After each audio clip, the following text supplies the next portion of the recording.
Hey, everybody. I'm Larry Swigart. Welcome here to Wake Up Patriots. I'm sitting in for Ed Henry, as always, on a Thursday morning. Always good to be here. August 1st, 2024. We're getting close to the big election. Normally, as you know, in these shows, I will kind of hold the polling and some of that hardcore political analysis till later. What I think we're going to do today is I'm going to start us off on some of the polling because I know that has several of you antsy, a little concerned. I'm going to explain to you what's going on there. And then what I want to do is get to two real special topics, one that's in the news and one that's kind of always in the news. And the first one is the Olympics and the symbolism within the Olympic Games and the ceremonies and all that kind of stuff. And I think I'm going to be able to give you a different perspective, maybe a scary perspective on what's really happening with these people and why they're doing what they're doing.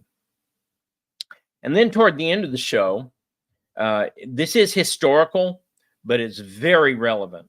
And it's a question I probably get asked two questions more than anything else. One, why are universities so left-wing? And two, why is the media so left-wing? So I'm going to tackle the second one of those today and give you a historical explanation of exactly why the media, or as I call it, the hoax news media, is so left-wing. Was it always that way? If so, what changed? If not, how did it start? How did it get this way? So we're going to do a lot of that in the third part of the hour. But the top item, I'm sure on many of your minds, is the polling. Now, I said all along, I didn't think they would push out Biden because he polled so much better than Harris. So in comes Harris, or as I affectionately call her, Cackles. Here comes Harris. And what happens? Oh, some polls show her leading Trump, or she's doing just as well as Biden was doing against Trump. So I think an objective observer would say about this, wait, what's going on here? We expected a little bump for Harris, but not like some of these polls are showing. So let me go over some of the most recent polls. I don't have the morning consult that had her up, I don't know, 5 or 6 in Arizona. Just nonsense, incredibly crazy numbers. But I have 4 or 5 others that just came out. So we have Act Vote. I haven't heard of these guys, but Act Vote has it Trump 51, Harris 49. Now you'll notice two things. One, Trump is up, obviously. He's higher than he was in most polls against Rutabaga. And two, he's over 50%. Now, I think if Trump gets 51%, Harris won't come anywhere close to 49. Bobby, Jill Stein, some of the others are going to eat into that vote total. But that's what Active Vote has. By the way, this was the same margin with RFK. I don't buy that.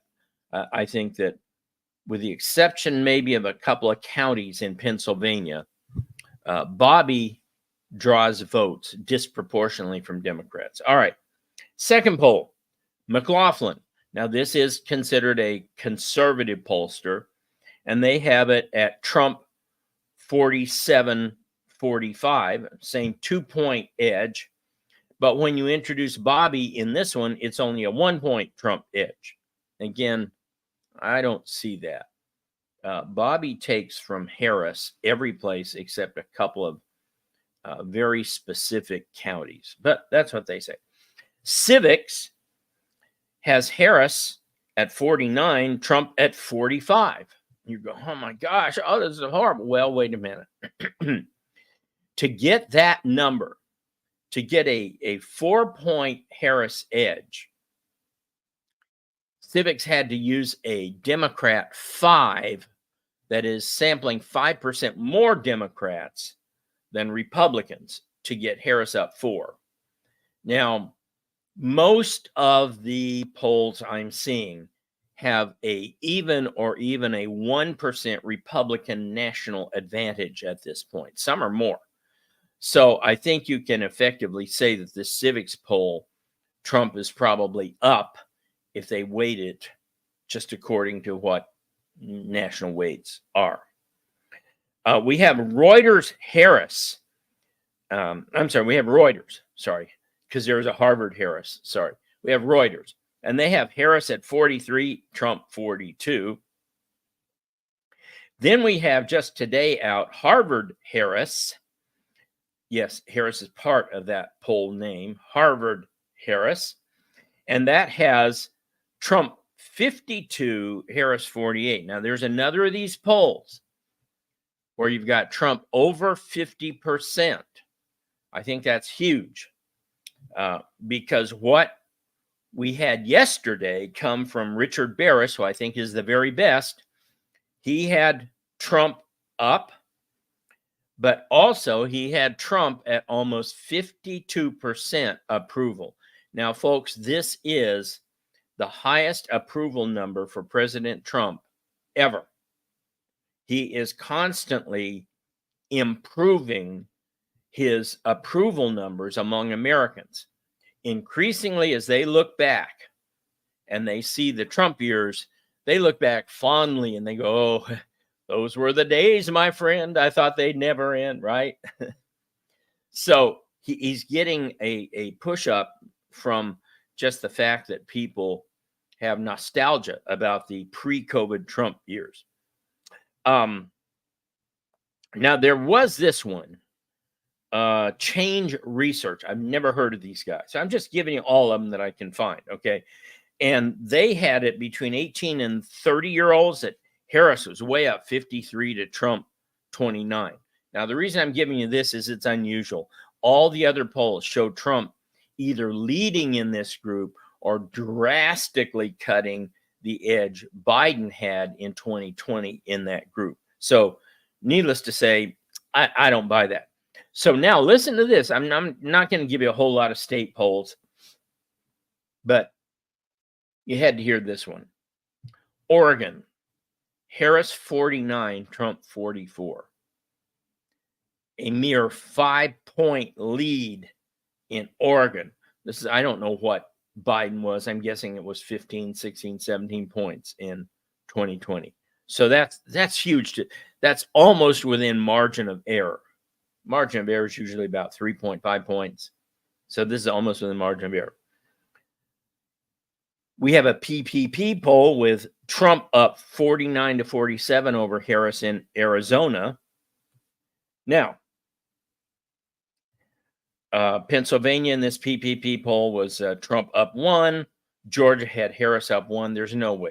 There's no way that Trump is winning Arizona and Pennsylvania and still losing Georgia. It's just, that's not happening. But again, I'm just giving you this stuff. Barris has Trump up nationally 1.2 points. And at, ready for this, 22% black support for Trump. Now, I've said before, I don't think he'll get over 20, but I'll be surprised if he isn't between 15 and 20, closer to 20. Because remember, polling is one thing, voting is another, and that when people vote, a lot of times they, as you say, come home or they, nah, I really can't do that. So, but I think Trump's going to come in around 20% black vote. Barris head-to-head with leaners. That's when you push people and say, if you had to, if I put a gun to your head and said, hey, you got to choose somebody, who do you choose? Trump 50.6, Harris 49.4. Again, third poll to have Trump over 50. That's the magic number. I hate to break it to you who are math challenged. You can't win an election if your opponent is getting over 50 points, right? And I'm not talking electoral college, of course. You know, Hillary got barely ahead in the national vote, but she lost the electoral college. But I want you to think about this. We have some states we can track voter registration. Now, Georgia is not one of them, which is why Georgia, Michigan, Wisconsin are always harder to poll because you do not have voter registration numbers in front of you. They don't register by party. But we do in Arizona, and we do in Pennsylvania, we do in Maine, we do in Ohio, we do in Florida. Now, in all of them, they're all trending plus Republican, meaning more Republicans are being registered than Democrats, okay? So the latest Arizona numbers, hold on to your hat here, 262,000 net Republicans over Democrats. 262,000. That's 132,000 more than in 2020 when Trump lost by 11,000 votes. Okay, that is outside the margin of fraud. It's outside the margin of McCainiacs, the McCain people who hate Trump, would rather elect idiot liberals who will destroy the country rather than Trump. It's outside all those margins by far, by 80, 90,000 votes. Okay? Probably on election day, the way things are trending, Arizona is going to be a +7 Republican state. Now, that means any poll that's out there with any, read my lips, any Democrat plus sample, like Democrat +1, Democrat +2. And remember, many of these polls we've been looking at are Democrat +5 and worse. They're way off. They're way off. So here's another little, and again, I only give you this not because I'm from Arizona, but because it's where we have really good data. It's reflected, the same things happening in Florida, the same things happening in Ohio, the same things happening to a lesser degree, but is happening in Pennsylvania. Same things happening to a lesser degree, but is happening in Maine. We have voting data on all these, voter registration data. In Arizona, every single county has gained more Republicans than Democrats, including the deep blue Pima County, which is Tucson. That's where all the liberals in Arizona go, is in Pima County. Two of our counties, which are heavily populated by American Indians and Hispanics, flipped from Democrat to Republican. That is how sharp this trend is here. The same thing is happening in Pennsylvania. Again, not quite as sharp, but it is very sharp. Pennsylvania Republicans have slashed the Democrat advantage there to about 150,000 votes. Folks, at one time, this is almost 600,000 advantage for Democrats. So what does that mean? That means if you convince just 75,000 Democrats to cross the line and vote for Trump, maybe they're gun owners, maybe they're those evil Bible toters that Obama spoke about. Just 75,000 of them, you win the state. Okay, so just kind of keep all this stuff in mind. We are seeing trends across the board in all of these states where we can track voter numbers. Now, some of you get really worked up about Florida. Oh, look at DeSantis. He's doing such a great job in Florida. Florida's now going to be almost 800,000 Republican. Yeah, that's true. That's absolutely true. But you know what? I've tracked Florida since the Romney election in 2012, and Florida has been steadily moving Republican by big margins for 12 years. Okay. Actually, Rick Scott moved Florida along faster than DeSantis has. People don't know this, but Rick Scott, especially in his first term, was a government cutter. He reduced the size of Florida's government. DeSantis did not. So, yeah, it's true that Florida has shifted heavy. Or anybody saying Florida is a swing state belongs in a padded room. And I'm telling you what, if Harris and her team are pouring resources into Florida, goody, goody, goody. I'm just excited as heck. That's just money they might as well go out in the street, put into a gasoline can and set it on fire, because they're not going to come close. They're not going to be within 5 points in Florida. My guess is Florida's going to be closer to 10. I know it wasn't that big the last two, but the gains have been huge. And right now, even places like Miami-Dade are voting, they're polling for Trump. Okay, they're looking very, very conservative. So what's going on with these polls? I know many of you are going, but I've seen these polls. They have Harris up. They got Harris up in Georgia, got Harris up in Michigan by 5. What's going on? Well, they are doing two things with these polls. First of all, they are heavy Democrat sampling. Heavy white women, heavy younger people. They're sampling as many pro-Harris groups as they can possibly get and sampling them very heavily, very heavily.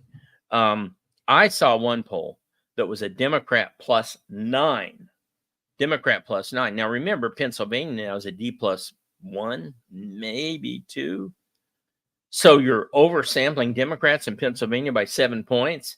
I mean, if you've got Harris up 2, you're off by 5, that Trump's really up by 4 or 5. But when you get into some of the other weightings, I saw one analysis that showed that this D plus 9 sample is really Democrat plus 19.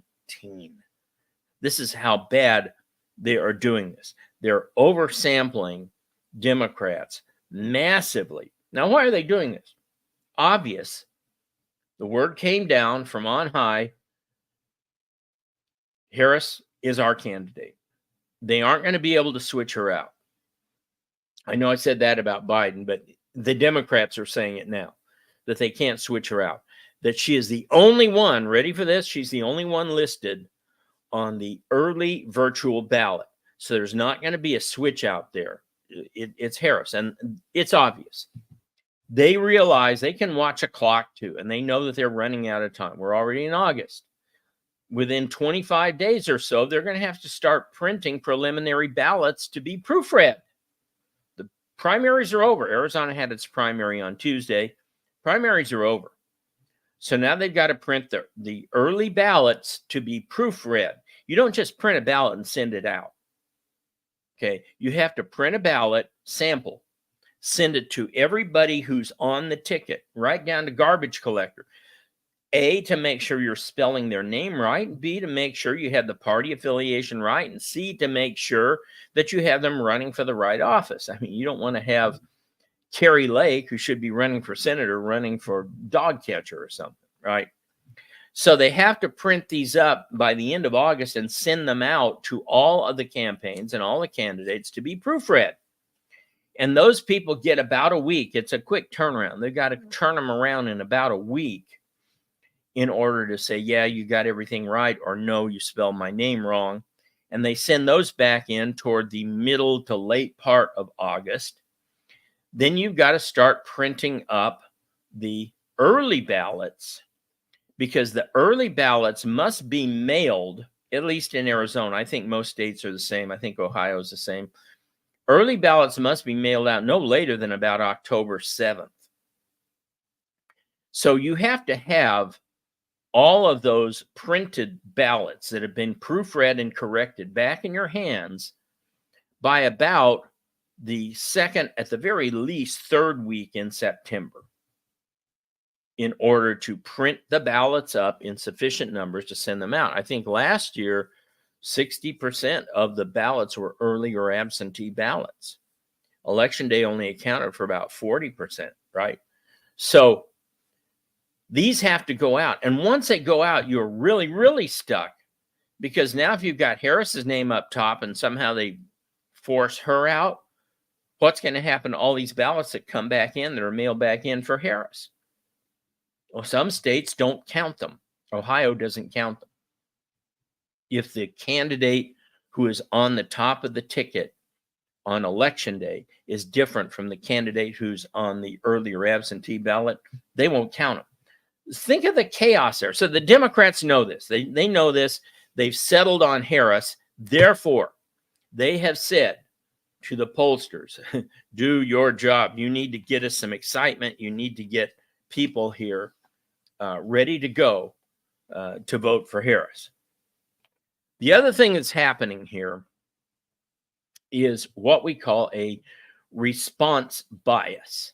Now, good pollsters can adjust for this, but even the best pollsters have to realize there's a response bias. And that is if somebody has some excitement behind them, a lot of news, let's say Harris was just named the candidate as she was, and now she's going to be virtually nominated, and then she's going to be officially nominated at the convention. That's a lot of positive news for Harris. So the Democrats have a response bias where they are more likely to come out and say, oh, yeah, I'm voting for Harris. They're excited to talk about it. As Barris says, and remember, Barris does both online and telephone polling where he actually interviews people. Okay. Some of them don't do that. Well, when you interview people, you get a sense of this response bias that, hey, you know what? I want to talk to you about Kamala Harris. And this would be, of course, the Democrat, mostly white women who are saying this. Blacks, not so much. So between the response bias and oversampling of Democrats, you have these, not all of them, as we've just seen, but you have a lot of these polls look like they're either tightening or that Harris has a lead. Don't buy it. Don't buy it. She's going to have a lead or it's going to be tighter for about 3 more weeks. Give it till the end of the Democrat convention. When that starts to fizzle out, Harris will come crashing back to earth in most of the polls. Okay, she's got to run on Rutabaga's record. And Rutabaga's record for the economy is horrible. We have inflation. Core inflation is now the highest it's been in over a year. Government's printing money like crazy. Our national debt hit $35 trillion last week. And so the dollar is worth less and less. So it might be time for you to think about getting some stability in your financial portfolio with some gold and silver. So we here at Wake Up Patriots partner with our sponsor, Colonial Metals Group, great guys who set you up with a safe and secure self-directed IRA where you can have access to your assets at all times, no matter what the stock market or the Dow Jones is doing or the government, right? So let the people at Colonial Metals help you out here. They put together a special offer for Wake Up Patriots. If you go to 1-800-805-4034, that's 800-805-4034, they will set you up with a free safe to hold your silver or gold and up to $10,000 in free silver, depending on how much you start your account with. So check it out. Colonial Metals Group, 800-805-4034. Okay, so the fundamentals have not changed. We've still got Biden inflation. We've still got a bad economy. It may not be bad for the 1%ers. And that's where you see all these people and, well, I don't care. I'm just fine. I live in D.C. and I've got a job that pays $600,000. I don't understand what the problem is. Yeah, right. I mean, I've told you this story before, but my wife and I shop at Walmart. Yes, we are among the peons. My wife said, I don't care if I had $20 million, I'd still shop at Walmart because it's the best deals. But our bill under Trump, we go every 2 weeks, and it used to be $350 to $400 because we'd really stock up on necessities, toilet paper and butter, and my wife bakes a lot. Oh, she's an amazing baker. I'll tell you about that sometime. But it was $350 to $400 under Trump. Folks, it is $650 every time now. Minimum. Sometimes we can't stock up on extra stuff because we just don't have the cash. So the fundamentals haven't changed. The economy's still the same. All these jobs reports you're seeing, they're either in government or they are being given to foreign-born employees. I don't use the word workers. That's a Marxist term. Foreign-born employees. They're not going to American-born employees. And people know this. Biden just announced more Ukraine war aid. We continue to give money away to the Ukrainians. And by the way, even ABC today had a story on how Ukraine can't fill its ranks of soldiers because young men are fleeing the country. They're just leaving. I think, don't hold me to this. This isn't a prediction. I'm getting the sense that the Ukraine war is coming to an end. That certainly if Trump is elected, I think you'll see Zelensky and Putin get together and have a talk. Putin doesn't want any more land in Ukraine. He's already got the Russified areas. He's got the areas where the majority of the population wants the Russians there. Any further move he makes into Ukraine, he's starting to get into the Ukrainian areas that hate the Russians. And that's an occupation problem. That's an occupier's nightmare, because now you're dealing with guerrilla activity. You've got to station all sorts of police troops there. It's not good. So I think Putin wants out. I know Zelensky is getting to the point where he knows he can't continue the war much longer. If Trump comes in, look for him to quickly negotiate an end to that war. But probably the biggest issue that Harris, or as I call her, Cackled, has to deal with is the border. She was the border czar. I'm sorry, I don't care how much they try to remove that. You all know it. She knows it. ABC knows it. The All Bill Clinton network. NBC, the Nothing But Communist network, knows it. CBS, the Communist Broadcasting System, know it. CNN, the Communist News Network system, knows it. They all know she was the border czar, and she did nothing. Didn't even visit the border. She's met with Megan Thee Stallion more than she ever met with any Border Patrol agents. So these are big issues. And Trump and J.D. Vance are not going to let her get away with it. By the way, this trying to say that J.D. Vance is weird, this is their term, they're weird. Boy, did that backfire. People on Twitter, X, began posting pictures of utter weirdo, just crazy, insane leftists, men with beards in high heels. I mean, just nutty stuff, doing crazy stuff, kneeling with all the African colors in front of the Capitol. That's weird. People see that and they go, that's weird. Man with a beard shouldn't be wearing high heels. That ain't right. There was an old Chris Rock movie where he ran for president and his slogan was, that ain't right. We know that ain't right. Everybody knows that ain't right. And so this really backfired on them. I'll be surprised if they try to keep rolling with this at all. They are not smart, folks. You got to get out of this notion that the Democrats are superhumans, that they're gods, that they never make mistakes. They always have a contingency plan, 1, 2, 3, and 4. No, they don't. They have no more contingency plans than Hitler did when the Russians were taking Berlin. Okay. This time around, they got it wrong. They rolled the dice on lawfare over a year ago, which is why they didn't remove Biden then, because they were sure lawfare was going to get Trump, and it didn't. They are not gods. They're not superhumans. They're not brilliant. They're stupid at times. And if they keep going with the weird stuff, that'll just show you they're still stupid. So don't be a McClellan. Don't be sitting out there all the time thinking, oh, we can't attack. The enemy outnumbers us. When you outnumber the enemy, just as some of the numbers I've been reading you. Attack. Go forward. All right. So they are stuck with these issues. Harris has to run on Biden issues. She can't get around it. She's stuck with them. And Trump knows it. And by the way, Trump announced this week he's going to return to outdoor rallies. Is this guy a stud muffin or what? I'll tell you what. Just been shot at, wounded. No, it wasn't a mortal wound, but it was a wound, as we say, 6 inches difference and his head would be gone.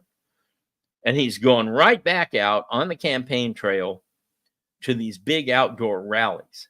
I mean, If that isn't something, I don't know what is. So they can't get away from these issues. Trump's going to hammer them on all these issues. But again, I caution you, you're going to have to gird your loins.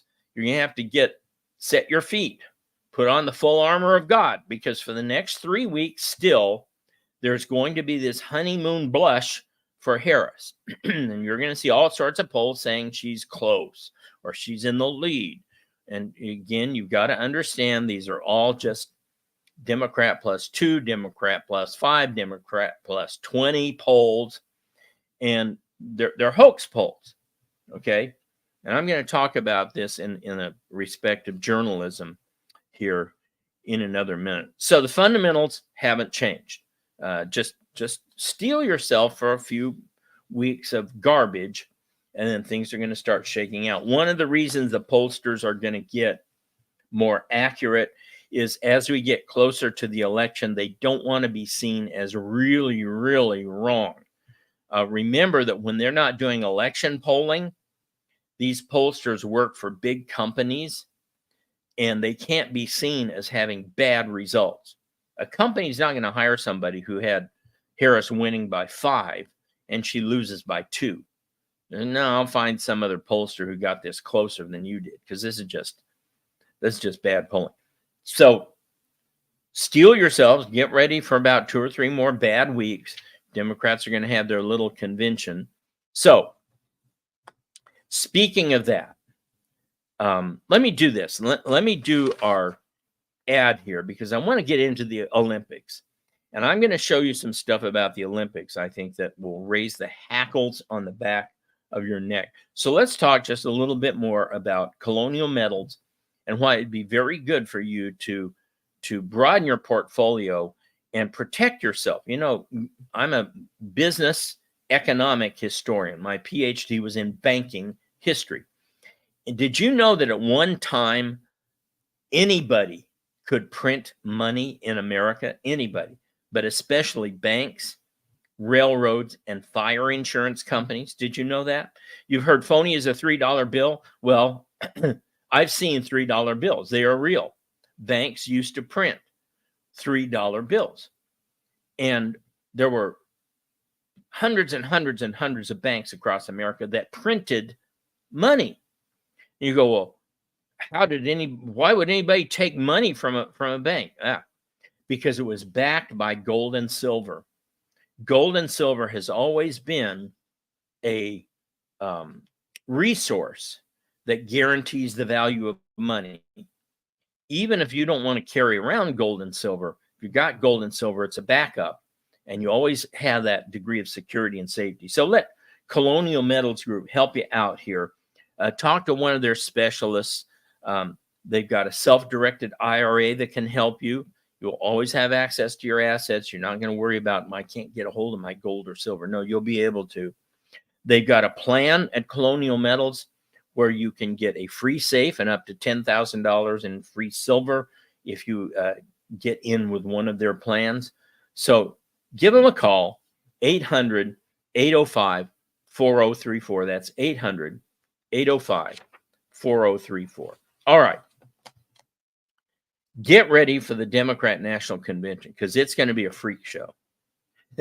If you thought the Olympics was bad, remember, these are the people that several years ago banned the American flag on stage because they were afraid it was going to trigger people.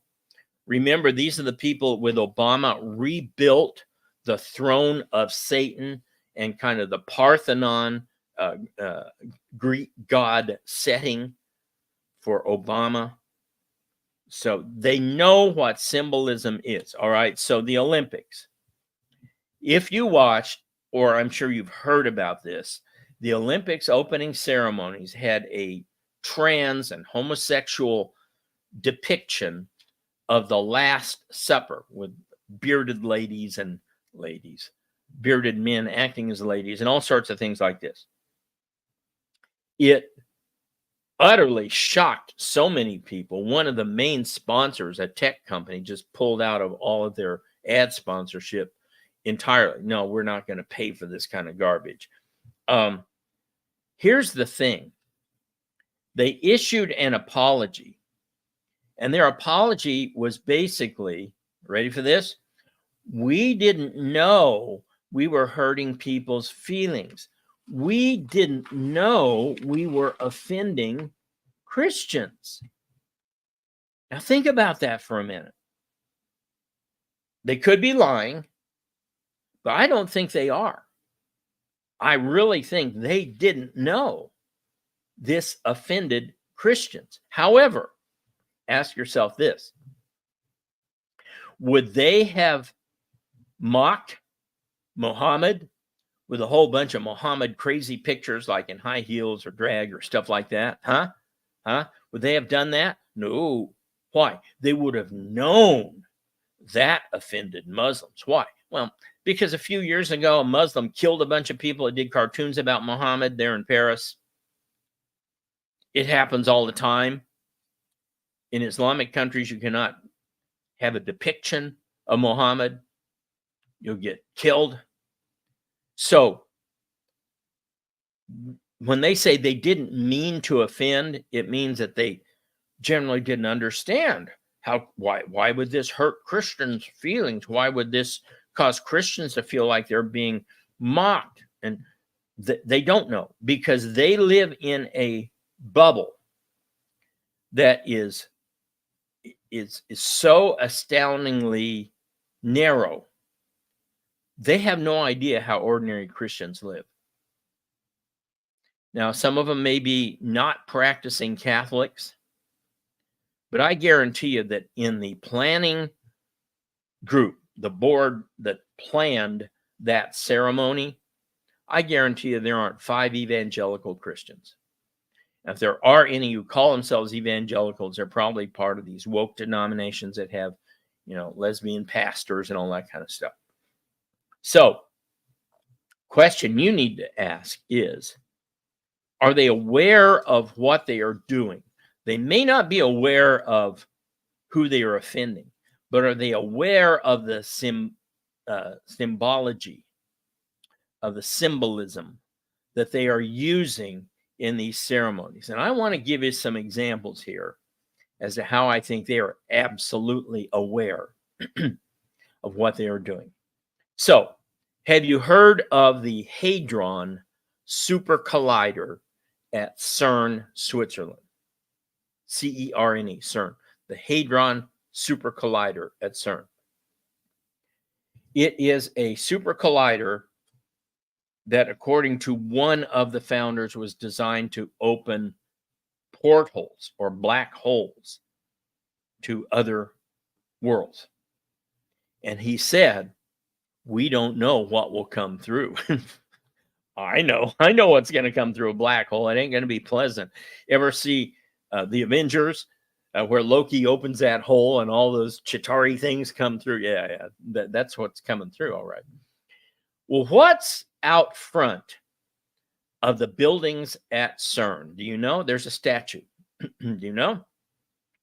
Shiva, the Hindu goddess of death. Isn't it interesting that 100 years ago, people such as Antoni Gaudi would build the most beautiful cathedrals in history? La Sagrada Familia, incredible. It's one of the only reasons people go to Barcelona anymore. By the way, I'm sure you've seen the stories, the Barcelonians, if that's what you want to call them. They don't want tourists there anymore. They've been staging riots and protests against tourists. And most of their business relies on tourists. But anyway, they used to build monuments to God. Not anymore. Outside of CERN, they put a Hindu goddess, Shiva, the goddess of death. Well, Schweikart, that's just a coincidence, Okay, go with that. Let me give you another one. The Gotthard Tunnel. Okay, this is spelled Gotthard.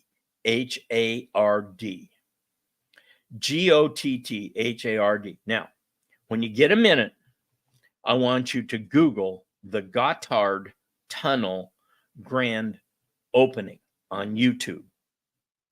Several YouTube videos are going to come up. Make sure you look at the one that is the full ceremony. It's over an hour. No, you don't need to watch the whole thing.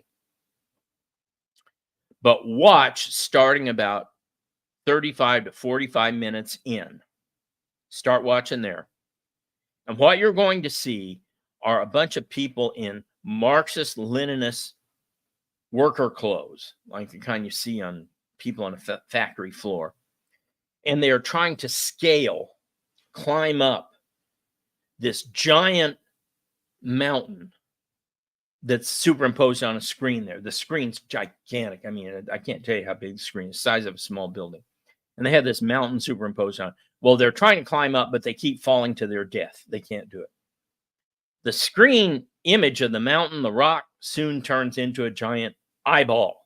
And then, keep watching, you're going to see all these people come out dressed in grass clothing, grass, part of Mother Earth, Gaia. And they're wallowing around. The whole time they're making these horrible, hideous groaning noises. They're all rolling around on the ground as part of Earth. Okay, wait for it. Gets better. And then what they're doing is pandemonium. They are summoning the god Pan, who's the god of fertility and sex. And sure enough, out of the screen, a real person comes out, and it's a guy dressed up like Pan. He's got the cloven hooves, and the goat legs, and the horns, the goat horns. A goat god comes out from behind this screen. And then, it's like, you're just crazy. They don't believe this stuff, do they? Then, about 50 women in white march out, virgins. And this goat god selects one of them to simulate having sex with. This is the opening ceremony for a dang tunnel, folks. Why are you recreating pandemonium, and goat god sex fertility in the opening of a tunnel, which, by the way, they also called a portal? So just watch that. Gotthard, Gotthard, tunnel, grand opening. Go 45 minutes in and watch the ending 20 minutes or 1/3 of the ceremonies. Okay. The earlier stuff is mildly interesting, but it's also kind of boring. Well, that doesn't mean much, Swikart. So you got 2 examples. Well, let me give you another one. Actually, now we got 3 examples because we had the Olympics doing the Last Supper recreation with homosexuals and transoids. So now, do you remember that a few years ago they dedicated a statue to, as Rush Limbaugh used to call her, Ruth Buzzy Ginsburg, former Supreme Court Justice Ruth Ginsburg? They dedicated a statue to her in New York City, right outside the federal courthouse where Trump was accused of rape by E. Jean Carroll. Except this statue doesn't look anything like Ruth Buzzy Ginsburg. This statue is a statue. It's gold. The golden calf. It's gold, and it's a statue of Medusa, with all the snakes coming out of her head and everything. Medusa is the goddess of seduction. Do you see? Oh, there's 4 examples. The Bible says in the mouths of 2 or 3 witnesses, you're pretty good, right? I just gave you 4 examples now, how they know what they're doing. As writer Jonathan Cahn, Cahn, said in his book, Return of the Gods, they are, in their minds, trying to bring back the old gods of Ishtar, Moloch, and Baal, which is why I believe one of their key sacraments, as Rush Limbaugh used to say, is abortion. It's their chief sacrament, which is the sacrament to the god of Baal. So keep that in mind when you're looking at these Olympic ceremonies. These are not mistakes. These are not accidents. While they may not deliberately be trying to offend Christians, they are deliberately trying to appease their own gods. All right. Well, we need to hit this one more time, that you need to have financial stability and security. And you get that partially, not entirely, but partially with gold and silver. I wouldn't say anybody should go 100% gold and silver in their portfolio, but everybody should have some gold and silver in their portfolio. And Colonial Metals Group can help you do that. They can give you a hedge against this inflation. Supposedly, we're going to have a rate cut later this year, says the Fed. What do you think that's going to do to inflation? Do you think that's going to lower inflation, or is that going to heat up the economy and cause prices to rise? I think prices may be going up. I mean, I'm not an investment advisor. I'm just telling you. So Wake Up Patriots has partnered with Colonial Metals Group. They're going to give you a self-directed IRA where you can withdraw your money anytime you want to, get out your gold or silver if you think you need it at home. They'll also set you up with a special program with a free safe and up to $10,000 in free silver on one of their programs. Check it out. Call 1-800-805-4034. That's 1-800-805-4034. Okay. Two biggest questions I'm always asked. Why are universities so left-wing? How did they get that way? And why is the media so left-wing? And how did it get that way? So bear with me just a little bit. We have to dig into history just a little bit. You want solid answers, you've got to have a little bit of historical grounding to understand this. And the answer begins in 1820, when we had a balance of free states and slave states in the Union, almost exact balance of senators and House of Representative members representing the free states and the slave states. And Missouri applied for statehood as a slave state, which would tilt the balance. Very quickly, Henry Clay, known as the Great Compromiser, put together a compromise known as the Missouri Compromise. It admitted Maine as a free state, Missouri as a slave state. But here's the kicker. It drew a line across the bottom of the country at the border, the southern border of Missouri. So imagine a map, southern border of Missouri, and just draw an imaginary line all the way across the country. Now, we hadn't fought the Mexican War yet, so we didn't have Texas, Oklahoma, Arizona, Colorado, Utah, Nevada, but we did have the Louisiana Purchase. And you know about that. That added all sorts of territories, stretching all the way up to Washington, Oregon, Idaho, Montana, Wyoming, North and South Dakota, Minnesota, Iowa, all those, Nebraska and Kansas, all those were territories at that time, or about to be territories over the next several years. And we had a very specific process under which a empty space that got settled by whites, they pushed Indians off their land, could file for territorial status and then become a state. And this invisible line that went all the way across the country from the bottom of Missouri, part of the compromise was that anything below that line that came in as a state could choose to be either a free state or a slave state. Anything above that line, which is all those states I just mentioned, Washington, Oregon, Idaho, Montana, Wyoming, North, South Dakota, Minnesota, Iowa, Kansas, Nebraska, all of those had to be free soil, free states. Well, it doesn't take a genius to know what's going to happen in the next 10 or 15 years, right? People are going to settle in all those states. They're all going to become free states. What's going to happen to the balance of power? The free states are going to control the Senate. They're going to control the House. And then you're just one presidential election away from being able to pass bills that will eliminate or abolish slavery in America. So Thomas Jefferson said the news of this woke him like a fire bell in the night. He shot up like he heard a tornado siren. But the other guy who heard this warning was a New York congressman named Martin Van Buren. I always call Martin Van Buren the most important man in American history that you never heard of. Very few of you know who he is. I mean, yeah, he was president. His main influence on America was before he was president.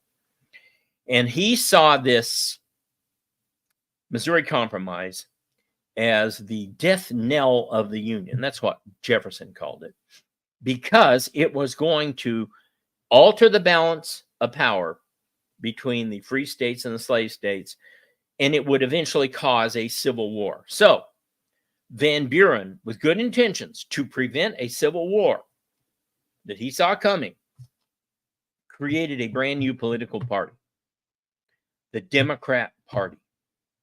This party had one function: to preserve and protect slavery against laws. They placed a gag rule in Congress where you couldn't even talk about slavery. No one was allowed to introduce bills having to do with abolishing slavery. Now, how did they reward this? How did they enforce it? They rewarded and enforced it with the spoils system, or jobs. They would give you party, then government jobs. If you just shut your mouth about slavery, just play the game, go along to get along, you will be rewarded. You will be moved up the system in the party, then in the state, then in national politics. But you had to keep quiet about slavery. Now, you say, what does that have to do with news media? Van Buren was no fool. He went out and started all sorts of newspapers all around the country. And they were Democrat Party papers. And they had only one goal, and that was to elect Democrats. Now, they were very honest in their masthead. You had such papers as the Arkansas Democrat. That tradition actually continued for quite a while. You had, when the Whig Party came in, you had the Richmond Whig.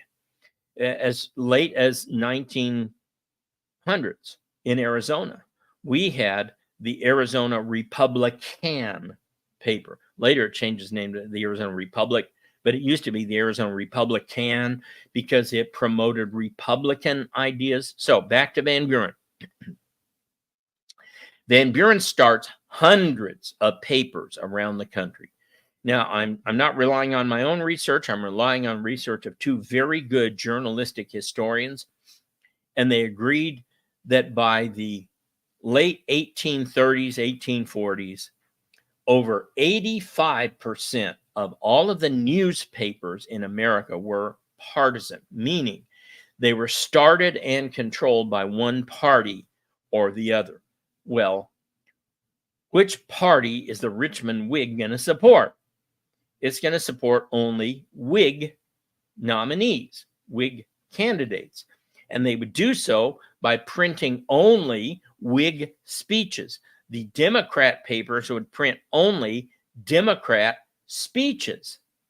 They would only cover items from a Democrat point of view. And the editors, ready for this, were paid by the party. You say, well, why couldn't they make money by selling papers to people? Couldn't do it. Even though they had a huge advantage over every other type of printed material, such as books, in that Congress passed something called the franking privilege that said that newspapers could be sent out through the mails free. Okay? Because it was a public service. Well, no, it wasn't. It was a political service designed to get either Democrats or Whigs and later Republicans elected. This went on all the way to the Civil War. And the papers were entirely, totally, 100% biased. There was no such thing as an objective press, a press that told both sides of the story, a press that covered the news. No, you only covered Democrat news or Whig news or Republican news. That actually changed in the Civil War for two reasons. First, people didn't want to hear about how great the Democrats were or how great the Republicans were. They wanted to know who won the battle and was Johnny killed. They wanted to see the casualty lists, the names, and they wanted to know who won the battles. So increasingly, newspapers began to, surprise, deliver news. And this was accelerated and made even more common by the telegraph, because as you know how telegraphs work through dots and dashes, you can't send big flowery political messages by telegraph. You can only telegraph basic news. Union forces won Gettysburg, high casualties, something like that. That's about all you can send on a telegraph. The other thing that happened in the Civil Wars, not only did the news get more condensed and tailored toward just what we would call hard news, but increasingly a group of penny papers. You get them on your driveway once a week, right? They're these little shoppers that are sponsored by all the sponsors who have ads in these things. These penny papers sold for a penny, and more people were reading them, and the penny papers had a lot of gossip in them. Good old gossip, not political stuff, sort of like the National Enquirer. These things drove most major papers by the 1870s toward separating news and editorial. And even the Richmond Whig, which it was out of business by then, but the Arkansas Democrat or the Arizona Republican would keep their political views on the editorial page and report news on the news page. Okay. By early 1900s, you got truly objective papers. And I worked on a book with a guy named Jim Kuypers, Kuypers, called Partisan Journalism. Great book.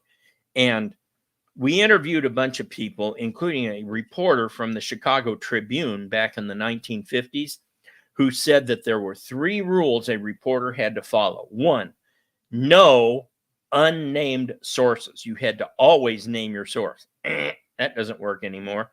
2, any fact you had to come with 2 named sources. That doesn't work anymore. And 3, you had to always tell the other side of the story. Meaning, if you're Fox News and you have a liberal on, you don't just have Karl Rove telling you Donald Trump's side of the story, because he's not an honest broker. He doesn't like Trump. You had to have somebody from the Trump campaign telling the other side of the story. Nobody does this anymore. They all lie. So for about 100 years, from about 1865 to about 1965, we had a relatively, I use that term generously, relatively unbiased press. They told both sides of the stories. They documented their sources. Jim and I found that unraveled in the late 1960s, partly because of journalism schools and partly because of the Vietnam War and partly because of who became journalists. Increasingly, only liberals were becoming journalists. And so starting in the late 1960s, and you can see it in just a trend line like that, they began to get more liberal by every single measure that journalists use, academics of journalism use. They began to get more and more and more liberal until today. None of the kinds of reporters of the guy like I interviewed even exist anymore. They're all leftists. So that's how journalism got to be so left. They returned to their roots. They always were non-objective. It's just that they beat that back for about a century, but now they're back. Well, folks, I always love doing these Ed Henry shows with you. Remember, I have my own books, Patriots History Globalism and Patriots History of the United States. You can get them now in a special offer at thewildworldofhistory.com, autographed, shipped to you.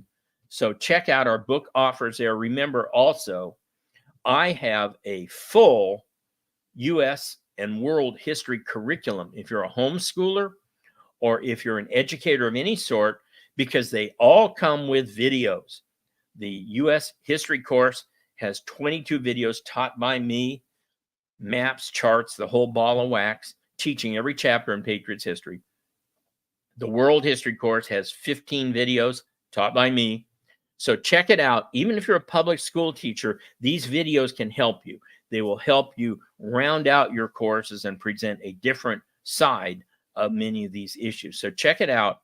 at thewildworldhistory.com. And if you want more politics, go over to thewildworldofpolitics.com and sign up for the Insider, where you'll get Larry's political commentary 3 days a week, 15-minute spots, the latest polling, everything else. What you get here, but 3 times a week. All right. I will see you guys back here next week. Always a pleasure being here with you. Thanks to Ed, and thanks to the people at Colonial Metals. And I'll see you back here next week.